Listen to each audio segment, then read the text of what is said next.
Durante a Idade Média, enquanto reis, nobres e a igreja disputavam poder de forma visível, existia um outro mundo operando em silêncio absoluto. Um mundo de ordens secretas, sociedades fechadas e grupos que raramente apareciam nos registros oficiais, mas que influenciavam guerras, assassinatos e decisões políticas de forma profunda. Esses grupos não governavam com coroas ou exércitos. Governavam com medo, segredo e informação. A fragmentação política medieval criou o ambiente perfeito para o surgimento dessas organizações. Reinos instáveis, guerras constantes e a falta de uma autoridade central forte faziam com que alianças formais fossem frágeis. Nesse cenário, grupos secretos prosperavam porque conseguiam operar além das leis tradicionais. Eles se moviam entre fronteiras, culturas e religiões, usando o anonimato como principal arma. Uma das características centrais dessas ordens era o segredo absoluto. Membros raramente conheciam toda a estrutura da organização. Cada pessoa sabia apenas o necessário para cumprir sua função. Essa compartimentalização protegia o grupo contra infiltrações e traições. Se alguém fosse capturado, não teria informações suficientes para destruir a organização inteira. Essas sociedades entendiam profundamente o valor da informação. Sabiam que um segredo bem guardado podia valer mais do que 1000 soldados. Por isso, investiam pesado em observação, infiltração e vigilância. Agentes eram enviados para cidades estratégicas, cortes reais, centros religiosos e rotas comerciais. Ali, observavam comportamentos, coletavam rumores e identificavam oportunidades. Algumas ordens atuavam sob disfarces religiosos ou militares. A fé e a guerra ofereciam excelente cobertura. Monges viajantes não despertavam suspeitas. Cavaleiros armados eram comuns em regiões instáveis. Esse disfarce permitia que membros dessas ordens se movimentassem livremente, atravessando territórios hostis sem levantar atenção excessiva. A disciplina interna era rígida. Juramentos eram feitos sob pena de morte. A traição era punida de forma exemplar. O medo de represálias mantinha o silêncio. Em muitos casos, abandonar a ordem não era permitido. Uma vez dentro, o membro fazia parte para sempre, vivo ou morto. Esses grupos também desenvolveram métodos próprios de comunicação secreta. Símbolos discretos marcavam pontos de encontro. Frases aparentemente inocentes tinham significados ocultos. Gestos, sinais manuais e objetos posicionados de forma específica serviam como mensagens. Esse sistema permitia coordenar ações sem depender de cartas, que podiam ser interceptadas. Entre essas organizações, algumas ficaram lendárias. Grupos especializados em assassinatos seletivos, executados com precisão cirúrgica, tornaram-se instrumentos de terror psicológico. O objetivo não era matar muitos, mas matar certo. Eliminar uma figura-chave no momento certo podia desestabilizar um reino inteiro. O medo se espalhava muito além da vítima. Esses assassinatos raramente eram públicos. Eram silenciosos, rápidos e quase sempre inexplicáveis. Um líder morria durante a noite. Um nobre era encontrado sem sinais claros de luta.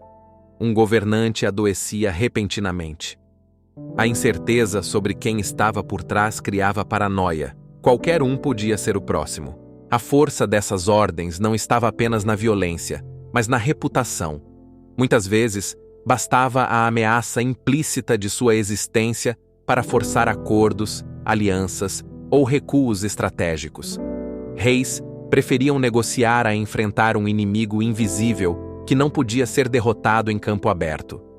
Além de assassinatos, essas sociedades também praticavam sabotagem e espionagem profunda. Infiltravam agentes em exércitos inimigos, espalhavam desinformação e provocavam conflitos internos.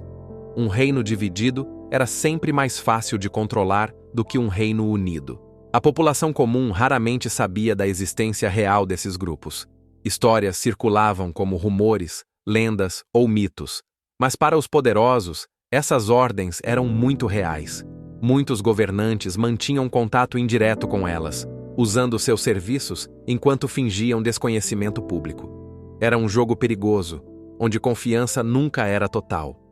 Nesse mundo de sombras, o poder não era visível.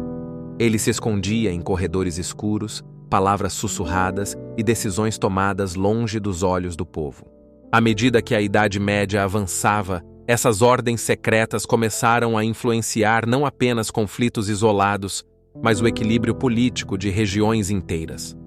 Sua força vinha da capacidade de agir onde exércitos não conseguiam chegar e de influenciar decisões sem jamais aparecer oficialmente.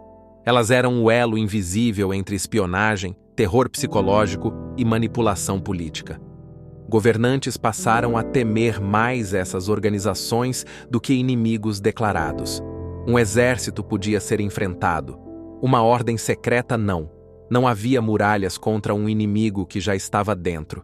Esse medo levou muitos reis a intensificarem a vigilância interna, criando sistemas de contra-espionagem para identificar possíveis membros infiltrados. Mas identificar um membro de uma sociedade secreta era extremamente difícil. Eles se misturavam perfeitamente à população. Tinham profissões comuns, famílias e rotinas normais. Apenas em momentos específicos assumiam suas funções reais. Esse anonimato tornava qualquer investigação lenta e imprecisa. Essas ordens também se beneficiavam das grandes tensões religiosas e políticas da época. Guerras santas, disputas dinásticas e rivalidades regionais criavam oportunidades constantes. Onde havia conflito, havia espaço para manipulação. Onde havia ódio, havia facilidade para recrutar. Com o tempo, algumas dessas sociedades cresceram demais e passaram a chamar atenção excessiva. Quando isso acontecia, tornavam-se alvos de repressão violenta.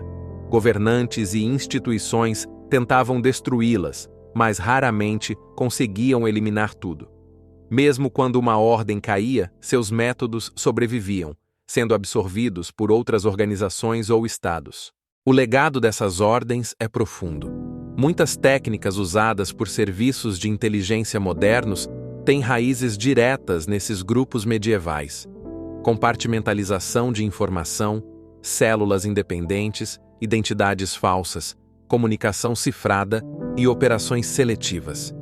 O mundo moderno apenas sofisticou práticas que já existiam nas sombras há séculos.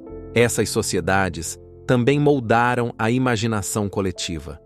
Tornaram-se lendas, alimentando histórias de conspirações globais e poderes ocultos. Embora muitas dessas histórias sejam exageradas, elas refletem um fato real.